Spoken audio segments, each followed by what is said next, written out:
concepts, and then we'll be going at the end, after the concepts are presented, that's when we need your voices and your engagement, all right? So to kick things off, I'm Jesse Tyler. I'm on the school board. The school board has a couple subcommittees. One of them is capital improvements, so the buildings and grounds for the district. Another one is policy. Those are sort of the two main things that the school board does. Andy will introduce himself in just a moment, but Andy and I are the school board representatives on the capital improvement subcommittee. Working as a team, is the audio okay from the back? You guys, is that working? Okay. If it is ever not working, you got to signal appropriately and we will modify, all right? Don't nod through and be patient. We want to have every word count so we can get to your voices and your input, all right? So, how did we get to tonight? The community has known for years that we have a very old elementary school that needs some attention. The modulars, the temporary modulars have been in the parking lot for what I understand to be over 20 years. There are some space constraints. There are lots of factors you're going to learn more about tonight in just a few minutes about some strains from an older building that is at the end of its useful life. So the subcommittee is working for the school board to figure out the best options to move the district forward. The school board, any school board functions to follow policy, define policy, and provide safe, adequate learning spaces for students. That's the main role. So in doing so, we've had a lot of communication. We had a warrant article last year with a different partner, a very different process. We learned a lot from that. I think the community learned a lot from that. We started right away by wanting to find the best partners to help us as a community figure out the best way to move forward for education in Sunapee. So there's been lots of meetings, lots of interviews, lots of process. The designs that are along, the concepts that are along the wall are directly from citizen input at our first public meeting. So many of you were there. For those of you that weren't familiar with it, we had, I think, about 75 people come, and Banwell, who you'll meet in a few minutes, walked through what do you like, what do you not like, what do you think will work. And these concepts are all directly driven from citizens' voices saying, we want the school board or the CIP to think about this. So what we want to do is give you a little bit more information about tonight, and then introduce our consultants, have them present, and then start to get your ideas. Andy Nichols, CIP committee, school board member. I just want to say, wow, there's a lot of people in the room. Thank you all for coming. Can't wait to hear what you have to say. You're going to see some of the concepts over here. And you're not going to hear a lot of talk tonight about fields. You'll hear some. We just started a field subcommittee. And it's going to take a little while to get through needs and wants on that, but you will hear us touch some about athletic space tonight and what our needs are. You're also going to see an option up there about an addition to the Sherburne gym that would include using some bank property. I just want to be upfront and forward. We have never talked to the bank. This was an interest of the townspeople early on, so it's up there. And if it shows a lot of interest tonight, we'll be in touch with the bank tomorrow. But it's just a concept. The other thing I want to really talk about is costing. We have no idea on costing yet. We're going to try to narrow these options down and then work with our partners and get to good, solid cost ideas in October. The other thing I want to just say is thanks so much for our partners, and that I really feel this year, instead of having one wrench in our toolbox, we've got a whole chest of tools to try to figure this out. And I think we can come up with a great idea. So I'm going to give it back to Jesse for introductions. All right, so again, for the voters that were involved last year, we didn't have a very visible presence with the partner that we were with. We have a very different approach this year. So we just want to take a minute to make sure everybody understands with the consultants we've hired, why we've hired them and what they do. So we have a couple different. We have Banwell Architects, who is going to be speaking to you as soon as Andy and I can wrap up the intro and sort of setting the table. So they work with the district, teachers, staff, superintendent to refine an education program so that we know every square foot needed. Do our current buildings meet that? Do they have shortcomings and the like? So they'll talk to you a little bit about that. But then they actually design the concepts. They can speak to how many schools they've done. But between all of the consultants we're working with, they've successfully completed hundreds of school projects. So the consultants from the architect help with the education plan, the designs, and they go forward from there. A owner's project manager, Gordon Bristol, he is our hawk, he is our guide, he is our taxpayer advocate. Again, walking through each of the steps of renovating or building a school, as much as the school board means well, that's not our expertise. He's here to make sure that we are on budget and on time, efficiently asking the right questions, incredibly beneficial, even this far in the process, because he's helped us pick our other partners.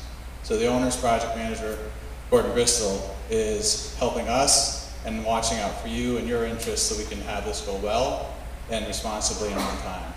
The last partner, when you do this process, is DEW that just joined us. Their firm alone has done hundreds of schools. Pricing was an issue last year. The proper process is the one we are following this year, and that they are here with us specifically to help us with pre-bond pricing. The pricing they produce will be the pricing that goes out to bid if the bond passes in March. That pricing is, you're going to have detailed insight on October 30th. Because tonight, you're seeing all of the concepts, you're giving us feedback to hopefully narrow it down to one or two that you're really excited about. That's when they kick in with their expertise. And they've done so many schools, if there's something that they're thinking that could save some money or be more efficient, they coach us a little bit in that regard, but they produce the pre-bond pricing. So I'm hoping that gives you a little bit, enough insight, because you're going to hear from all of them as we get farther into the process, but those are the folks that are helping Sunapee District figure this out. All right? Let's see. I think we can get Andy and I out of the way and kick you off. Great, thank you very much. Jeremiah? So my name is Ingrid Nichols. I'm not related to Andy. And this is Brad Prescott and Jeremiah Goulet from Banwell Architects. And we're the architects that have been working for the last several months on all of the different options that you see. And we have a PowerPoint that's going to enlarge all of those boards. And we're going to go through each and every option first, and then we're going to open it up for questions and comments on those options. And our goal for tonight, and what we've been doing for the last month and a half, or let me back up a little bit. We started out by really touring your facilities and hearing about the needs and the wants and talking with your faculty and staff and administration to really figure out what the program needs to be. So we were just looking not at designs, but about the actual program. So on the district's website, we have the accepted and approved, school board approved program, which is what we used to do all of these options so that we would have apples to apples comparison. So we know, how many classrooms, what the size of a cafeteria needs to be, how many special ed rooms we need, etc. So again, that's what we started on. And then from there, we're at a point in time now in this whole timeline of process before the pre-bond to develop as many different options and think outside the box to figure out what really is the right option. Because if we don't do that, we would end up at the bond vote with not the right option. So tonight is about sharing with you and hearing your comments, the good, the bad, the ugly, on exactly what we've done and to hear about any new ideas that you may have. So we are open to hear what you are thinking. So with that, can we have the lights dimmed, please? Brad is going to go through option A, which is the renovation in addition to the existing elementary school. Thank you, Ingrid. So we're starting out with something that some of you may be familiar with, which is the idea of trying to retain the existing building, the Central Elementary School, and be augmenting that with an addition to try to work with the existing site. And in examining this, we wanted to be very careful and sensitive to the limitations, both structurally and configuratively, to the existing building. We've had our structural engineer take a look at it and give us a preliminary report, and that was very helpful in knowing what limitations we're facing with fitting your educational specifications into that building and what additions are necessary to fulfill the overall goals. The site, as you're all aware, has a lot of challenges to it. It's steep, and the access to the site is challenging. We need two egresses or accesses to the site to work properly. We've got a lot of issues with separation of play areas existing right now, and the drop-off pickup, parking and circulation, as well as the complication of the existing modular. So what we looked at here to work with your current building, which is right here, and its orientation with its current entrance and the available flat land that is immediately adjacent to it, but also working with this very steep slope, was to examine an addition that was off to the side here, leveraging the town-owned property that you do have available to us in the area that was as level as possible. The second site access, you'll see, is a little bit familiar as we looked at it last year, and it seems appropriate still to be looking at a secondary entrance here, possibly with parent and bus drop-off and pick-up one way, where the buses might do their pickup and drop-off near the school, and the parents would go into the parking area for their pickup drop-off over here, and then exit out one way. It seems a bit safer. We would ideally like to see more separation between parent and bus vehicular traffic, but there are limitations to this site, of course, in trying to work around the building and to get the proper cues. You'll also notice that there is, if you look real close on some of the floor plans over against the wall, we do have a pre-K playground immediately adjacent to the school, which is a nice bonus, but unfortunately, given the constrictions of the site, we're looking at a play area or playground area that would be across the vehicular drive and would need a certain amount of controls in order to do that safely. There's just a lot of limitations to what we can do on this site, given its geography. There's a lot of site work involved in this option, as you all know, so a lot of cut and fill. And with that, we'll go a little bit closer into the plan. So what we're looking at here is the lower level, actually. I'm going to do a little back and forth here so that we can talk about the overall concept. This is the ground floor plan. The existing building is outlined here in the red dashed line, and your 1984 addition to the building is approximately here.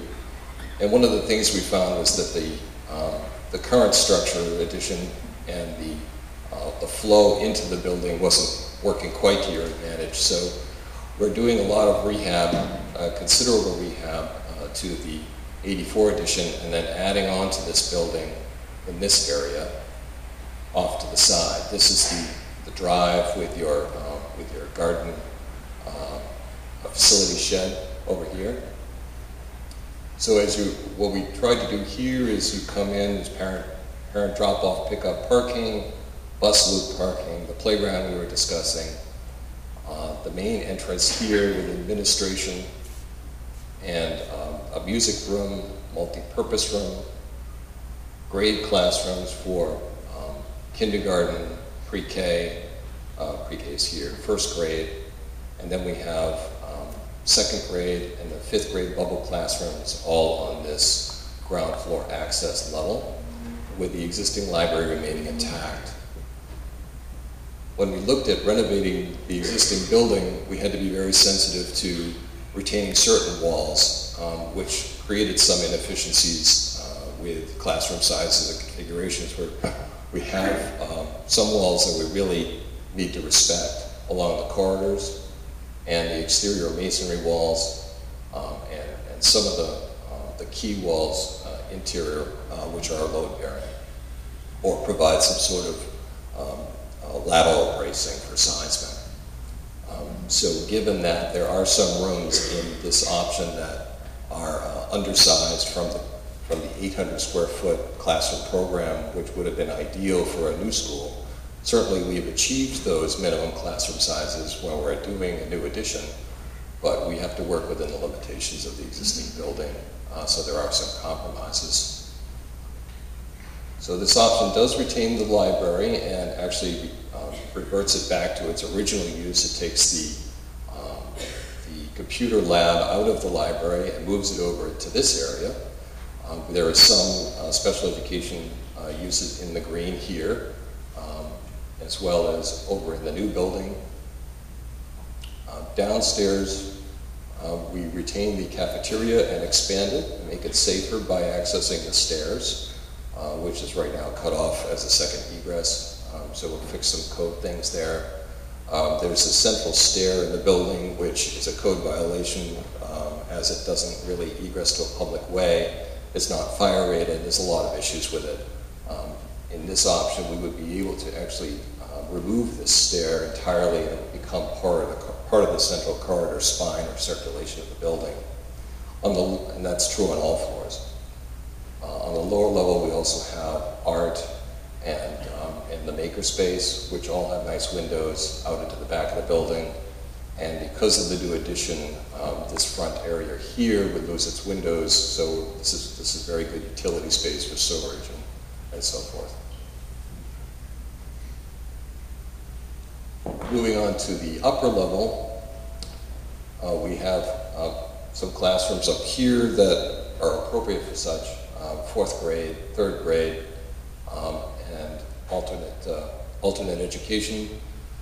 Unfortunately, our OTPT, which we would prefer to have on a lower level, because you have some younger kids using those services, really was only available with space on the second floor, so that's another compromise to this option. So going through real quick, I've covered some of these, but there are advantages of this option where we're actually got all of the functions inside the building. We've got a multi-purpose room now. You don't have to go down the hill to do PE. We'd be able to do away with the quite vintage modular that's nearing the end of its useful life. We reuse the existing building, and there's some cost savings there. We've certainly improved the entry and have moved the administration area to a central location that's appropriate for running a school in the 21st century. We'll be addressing a lot of compliance issues and safety issues throughout the building for accessibility as well. The stage would be used as a stage again in the library, so it wouldn't be a makerspace anymore. They would have their own dedicated right-sized makerspace. We would have new fire-rated stairs for code compliance, removing that old stair. And we'll have the pre-K play area right outside the pre-K classroom with the safety that goes along with that. It also allows us an opportunity to have an age-appropriate playground on the other site, other portion of the site. As you can see, there's quite a few disadvantages that we enumerated here. top of mind for that would be the phasing of this project with an extensive renovation of the existing school, and in addition, phasing that and having an open school during the renovation would be very challenging. I'm sure DEW can educate us as to cost impact, but just in terms of an educational impact, it certainly is a challenge. The extensive site work would be required, we talked about, limited space for playground and parking, the bus and parent drop-off. The cost of the loop road has been a concern and remains such. Site constraints for play areas we went over. The frontage of the building on this site is very difficult. Ideally, we would like to be able to drive completely around the building, both from a maintenance and a safety perspective. The steep site and the general topography don't really allow that very easily. We went over the less than ideal classroom sizes for the program. Also, for any of these options, as we look at the 800 square foot classrooms, we've talked in past meetings about obtaining a DOE waiver for these rooms. Oh, yes, sorry, DOE, Department of Education. I should do away with my acronyms. The cafeteria, art, makerspace, OT, ideally we would want all of these functions to be on the main ground level of any new building. In a renovation, there's a compromise here where we take those off the main ground level, so you have children going up and down stairs to be able to access those. OT-PT storage is not yet included in this option. It's a very tight building, and we were fighting for every square foot to maximize efficiency, so we're still looking for a home for that in this option. The classroom sizes are not quite optimal with the renovation. When we look at 750 square foot classrooms, it makes it difficult to do all the things in the classroom that we're hoping to do with an 800 square foot. 50 square feet doesn't sound like much until you start looking at percentages of use. The library access, although the library is central to the building, it's a little bit circuitous getting there because of the level changes. So although you're entering here on the ground level, to get to the library it requires still going up these stairs around the corner and in. We could look at an additional stair over here coming up the side, but again, that's more square footage and more cost. And we're still facing the delivery challenges of the site in regards to general maintenance, delivery, and kitchen delivery.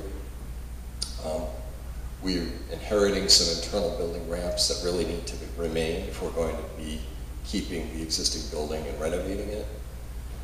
And finally, we need to reduce some of the natural light into the library, unfortunately, in order to facilitate the addition to the building.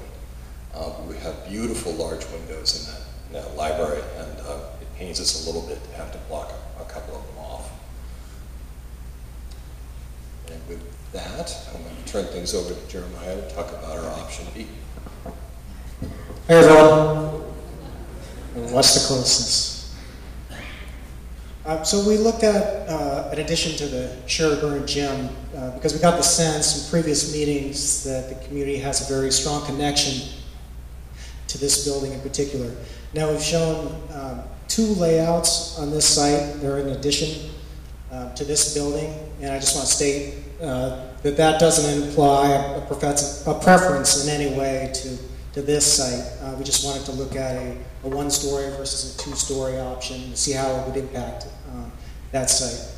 The Sherburne Gym is currently being used by the elementary school for gym and music right now. So trying to leverage that with that option, and also to reiterate what Andy said about it may not be even viable considering it would require a purchase of the adjacent parcel, which is the Bar Harbor Bank right here. And the site, so why not look at it? So that was our approach, at least. The site has some limiting factors in that it butts up against this fairly steep hill on the side that slopes up to the existing elementary school. And it's right off Route 11.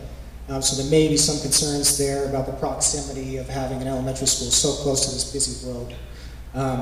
But there are some positive things, some good things that we noticed.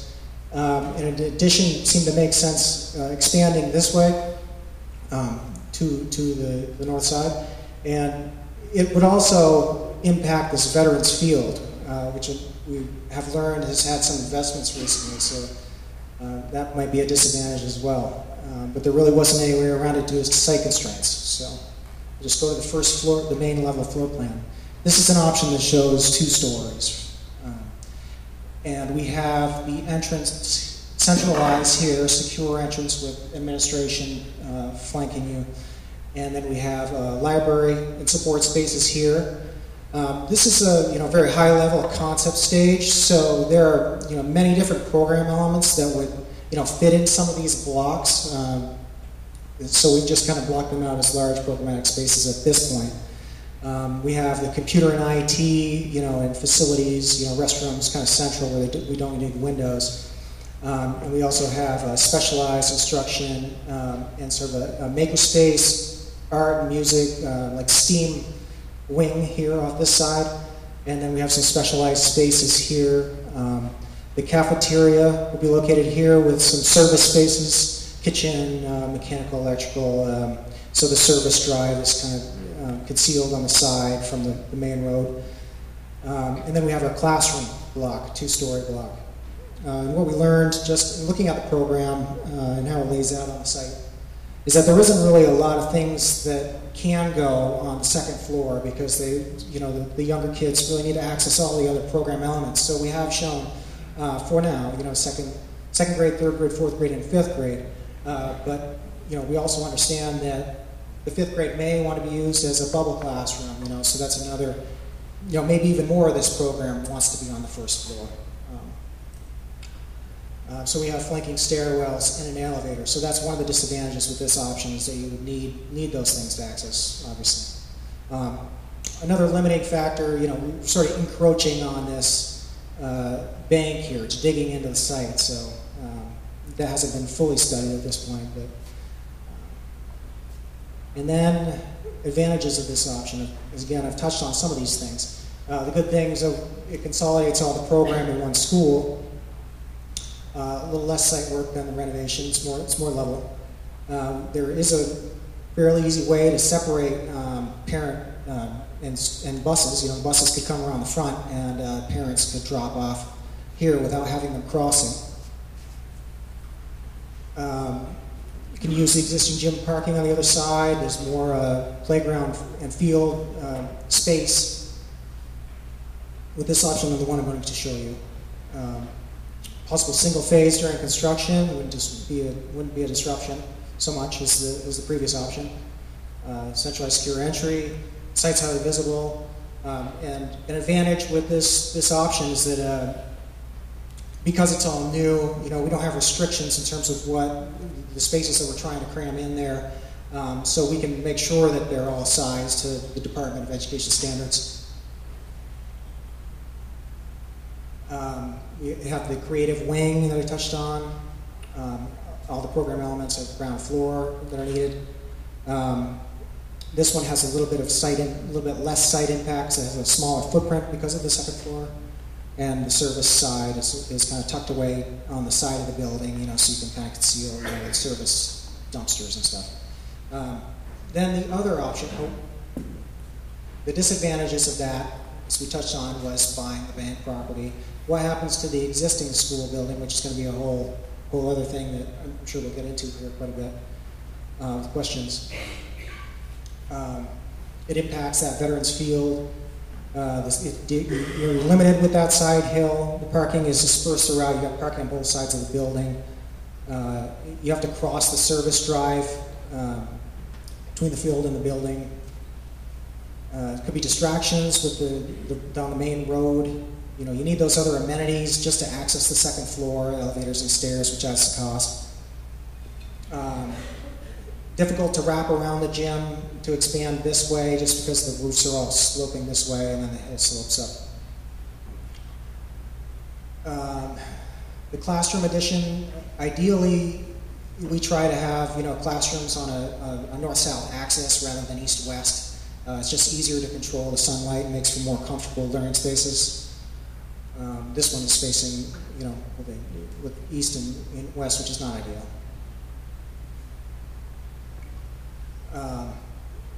Talked about how the fifth grade could be located on the first floor for the bubble classroom, and there isn't a lot of area for future expansion. This is the other alternate option. This is showing the whole program on one level, and as you can see, it has more of a site impact because it just takes up a larger footprint without having the second floor. But it really has kind of the same functions as far as the bus separating the bus and visitor parking, parent pickup. Excuse me, just click it. There we go. So we have the entry here, centralized. We have the libraries are coming on your left and admin here on your right. This is those computer spaces, computer labs, support spaces, IT, toilet rooms. This is the cafeteria and kitchen. And then we have, similar to the previous option, the maker space, art, music, specialized classroom wing. And then we have, kind of following this hillside terrain, the classrooms, which start from first grade all the way up through fifth grade. And the kindergarten and pre-K classrooms located close to the playground over here. Similar advantages to the previous option. Everything's on the ground level. No elevators or stairs and less excavation required. Site doesn't really have a back, which is a disadvantage. You can't really access behind here very easily due to the hillside sloping. And there's less available play space and fields with this option. And then I'll hand it over to Ingrid for the next one. Thanks, Jeremiah. Just before we go to this one, we also did look quickly at what it would entail of adding on to the gym on this side too. But due to the property lines, there's not enough space, and this bank was recently redone, I understand. So we can't really go this way on that, so that's why both options went in that direction.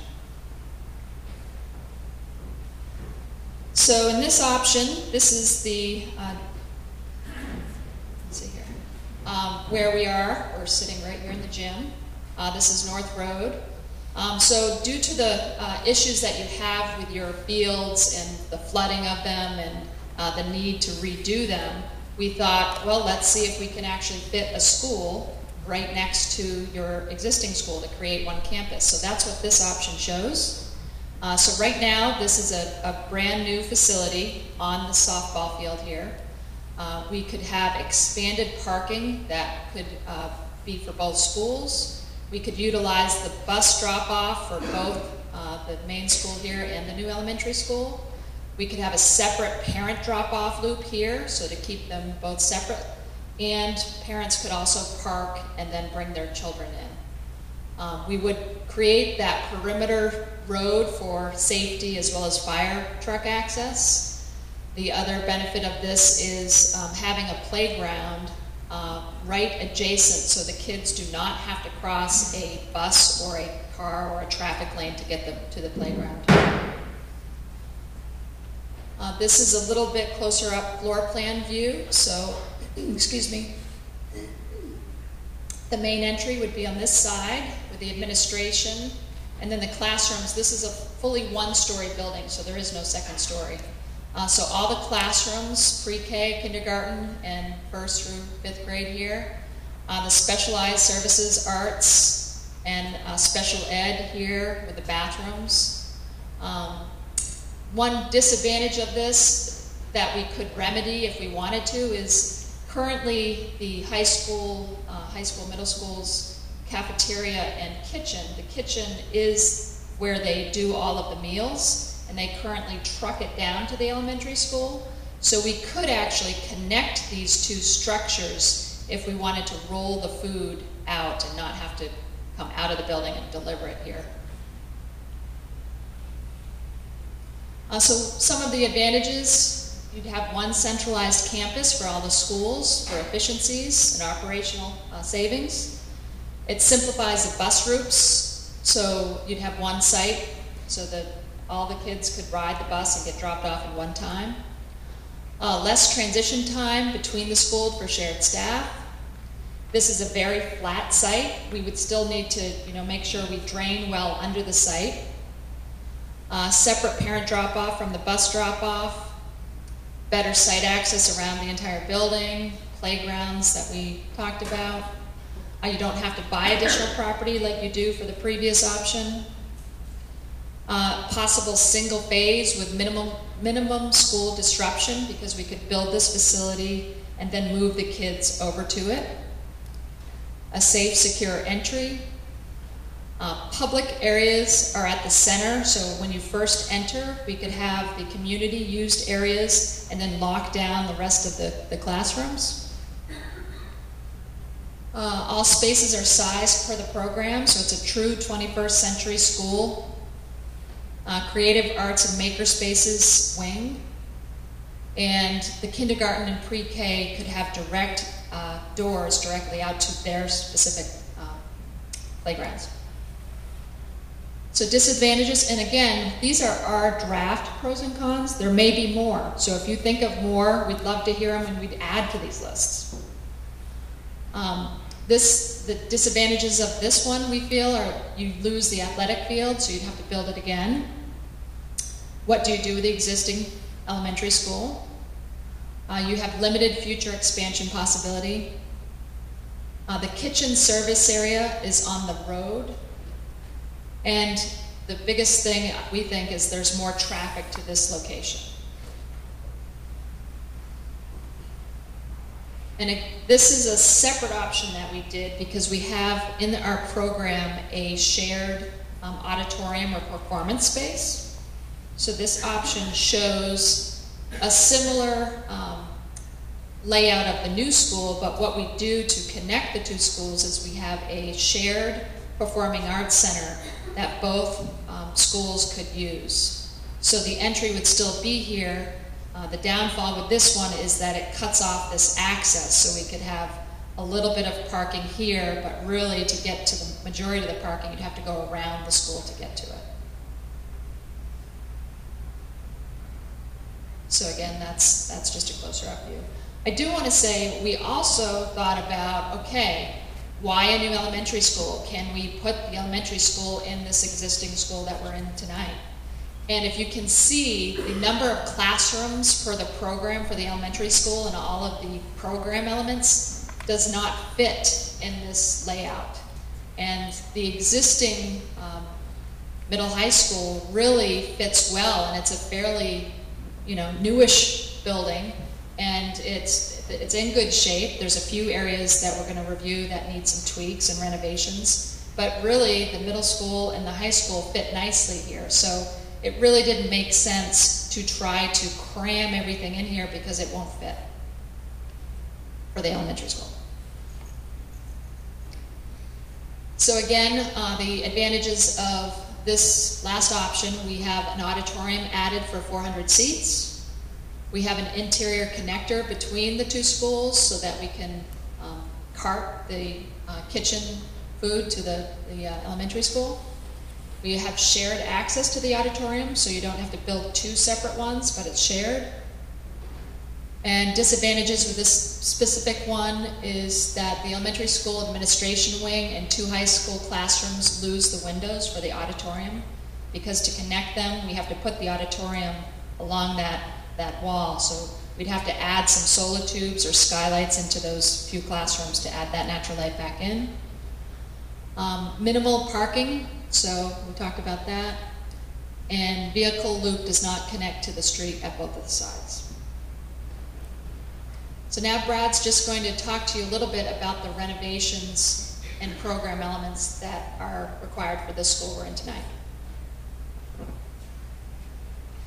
So what we tried to do here was be responsive to your educational specifications for the renovation of the high school and the additional services that you're trying to accommodate to make the school function fully properly. So What we're looking at here is the existing building is, the whole building plate that you see here is existing except for a couple of additions. One is a small square right here, and the other one is a rectangle right over here. Everything else you see on this floor plan is existing to remain as part of the base footprint. We tried to locate the necessary additions to the building very strategically to minimize overall site impact. We're trying to hold on to that parking and that good circulation that you do have. And we tried to leverage existing circulation corridors to minimize square footage additions and cost. We thought that was pretty successful. We have some site constraints along the back of the building, not only with parking, but of course with your flood zone and your wetland setbacks. So we had to be very careful in terms of placement of these additions. The purpose of the additions is to accommodate, first of all, your high school life skills instructional space that we're looking to complement your middle school life skills with. The idea here would be that we would need a flipping of functions. Right now your life skills is down here with some special education. If we could flip these functions with these two classrooms, we could put the middle school life skills up in this room instead, with an adjacent high school life skills area with the kitchen, washer dryer, and handicap accessible bathroom that's necessary, and have the appropriate adjacencies for those two spaces. Over here on the left-hand side, what we tried to do was repurpose a storage room that you're using, I believe, for physical education, and use that instead for assisted study, which was a space identified as a need. And then we relocated that storage over to this area so you have interior, exterior access to that storage, as well as right-sizing it for your appropriate need. Occupational and physical therapy right now exists in a very small room, which also doubles as your speech therapy space. And this right-sizes it and adds it onto the back of the building. And finally, on your recommendations list, I believe, it's categorized as we'd like to bring the emotional disabilities services back into district if possible. So we tried to represent here what that would entail. This is the overall instructional space, as well as a counseling space and an office right next door to it. These colored spaces inside the existing footprint are just some renovations to satisfy some of the other programmatic requirements. Specifically, there's a lack of conference area and a need for an additional one, and it's been identified that one of the office administration spaces are quite large for its use, so we're going to leverage that and subdivide. The biology and physical sciences area, we really want to right-size those classrooms. The millwork, the casework, the furniture, the equipment in those spaces are really at the end of their useful life. They're quite worn and need to be replaced anyway, so this is a reconfiguration of those spaces with new equipment and furniture that goes along with that, and the science prep room between the two. And finally, we also have the home economic space here with, it's just a renovation in place. We're not reconfiguring the space so much as really replacing a lot of tired cabinetry, furniture, and equipment, appliances, etc.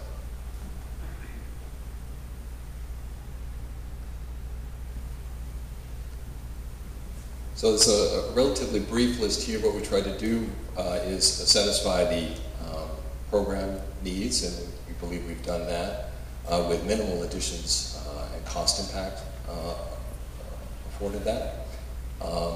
There is loss of some parking spaces along the back of the building, and we really need to have our eyes open to whether or not we need to reconfigure back there for handicap parking, because some of those that we've taken are handicapped. So we're going to have to look more carefully at that as we move forward. The last thing we wanted to just sort of highlight here is there are some compiled lists that were really put together through our investigations of your existing buildings and surveying your educational and facilities team as well as looking at some of the historical study documents as to some of the work that needs to be done to both the Central Elementary School and the high school, both in addressing deferred maintenance issues as well